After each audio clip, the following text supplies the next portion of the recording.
ঘটনাটা 2003 সালের মাঝামাঝি নীলফামারী জেলার চরের হাট নামক একটি জায়গায় ঘটে। যার সাথে ঘটনাটা ঘটে তার নাম ছিল রুদ্র। রুদ্র ভাই আমাকে যেভাবে ঘটনা বলেছেন ঠিক সেভাবে আমি গুছিয়ে লেখার চেষ্টা করছি, ভুল হলে ক্ষমা করবেন।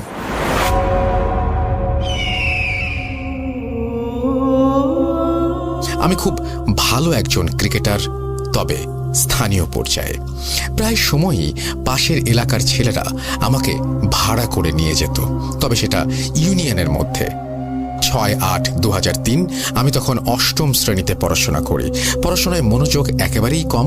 প্রেমটা ছিল ব্যাট বলের সাথে, পড়াশোনা কখনোই করতাম না।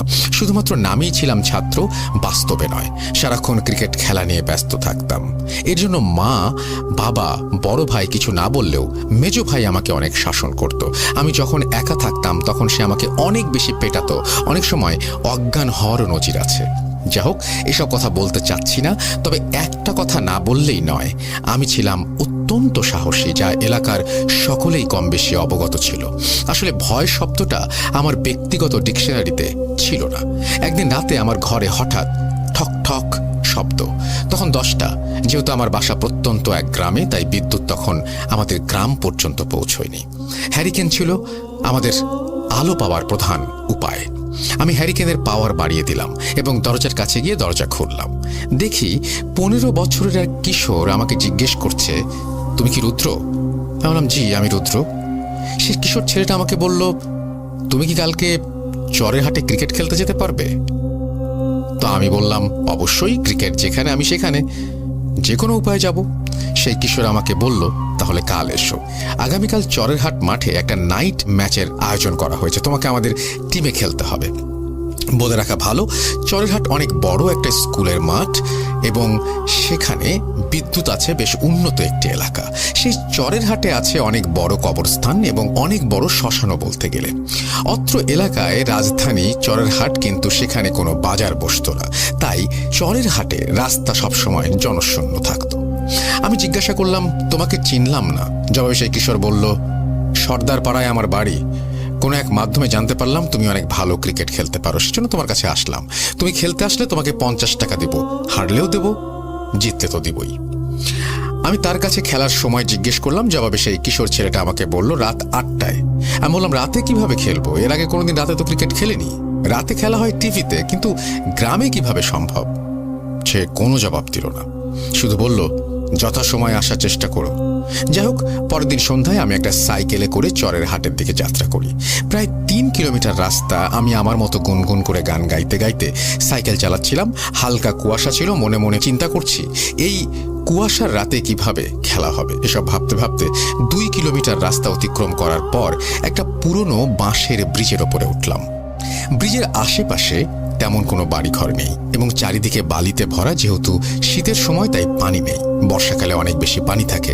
ব্রিজের ওপরে দেখি আনুমানিক 50 বছরের একজন বয়স্ক মানুষ ব্রিজের মাঝখানে দাঁড়ানো।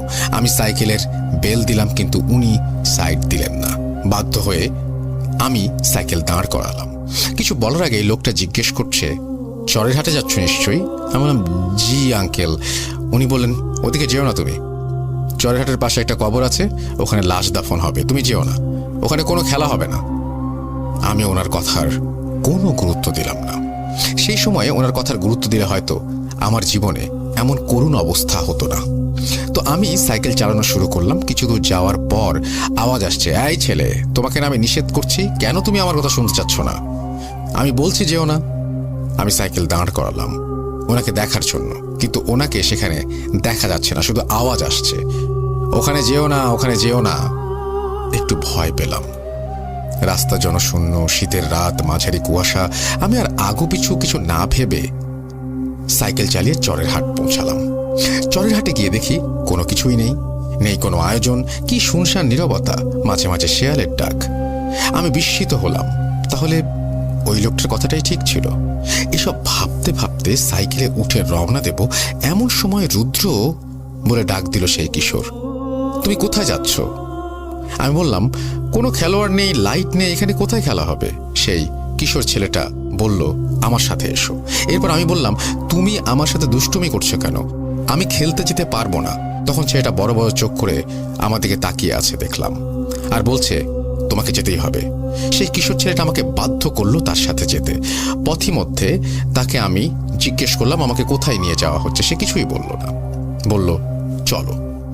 যাওয়ার সময় রাস্তায় অনেক প্রশ্ন করলাম, কিন্তু আমার ছুড়ে দেয়া প্রশ্নের যথাযথ জবাব না দিয়ে শুধু বলছে আমার সাথে চলো। আমি একটু চালাক, বললাম সাইকেলটা ওখানে আছে, আমি গিয়ে একটু নিয়ে আসছি। সে আমাকে বলল ওইখানেই থাক। আমি কোনো ক্রমেই তার কথা শুনলাম না, একটা ধমক দিলাম। কিশোর ছেলেটা বলল ঠিক আছে, সাইকেল নিয়ে আসো। আমি তাড়াতাড়ি সাইকেলের কাছে গেলাম, ভাবলাম তাড়াতাড়ি কেটে পড়ি, সাইকেলে উঠে রওনা দেবো। এমন সময় দেখি কিশোর ছেলেটা আমার সামনে হাজির। সে জিজ্ঞাসা করছে কোথায় যাচ্ছ? আমি বললাম তোমার কাছে যাচ্ছি। সে বলল মিথ্যাচার করো না, এর ফলাফল ভয়াবহ হবে, চলো আমার সাথে।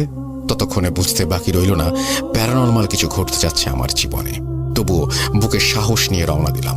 সেই ছেলেটাকে অনেক কথা জিজ্ঞেস করলাম, কিন্তু না, কোনো জবাব নেই। শুধু বলছে চলো, আমার সাথে চলো।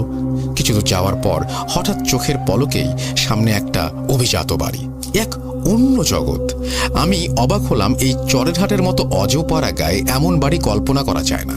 অনেকটা স্বপ্ন মনে হলো। গায়ে চিমটি মেরে দেখলাম ব্যথা পাচ্ছি। ভাবলাম সত্যিই তাহলে আমি এই বাড়ির সামনে, এমন সুন্দর বাড়ির সামনে দাঁড়িয়ে আছি।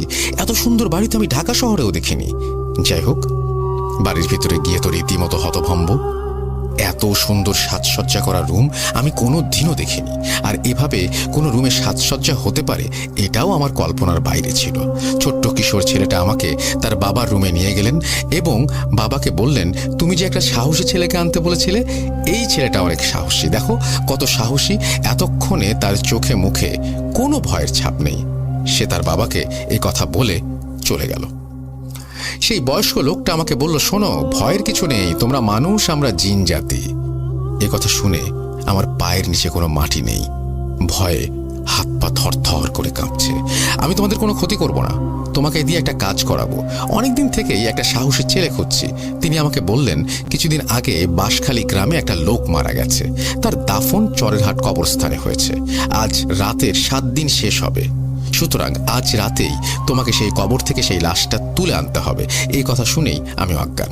জ্ঞান ফিরে দেখি সেই বয়স্ক লোকটা আমার সামনেই মেঝেতে। আমি কেঁদে কেঁদে বললাম আঙ্কেল, আমাকে বাড়ি যেতে দেন, আমার মা অনেক চিন্তা করবে। উনি কোনো কথার পাত্তাই দিলেন না, উল্টো খেপে গিয়ে বললেন লাশ তোমাকে তুলতেই হবে, চলো তাড়াতাড়ি চলো, কোনো উপায় নেই। আমাকে বললেন দেখো ওখানে একটা জায়নামাজ আছে, ওটার উপরে দাঁড়াও। আমি বাধ্য হয়ে সেই জায়নামাজের উপরে দাঁড়ালাম।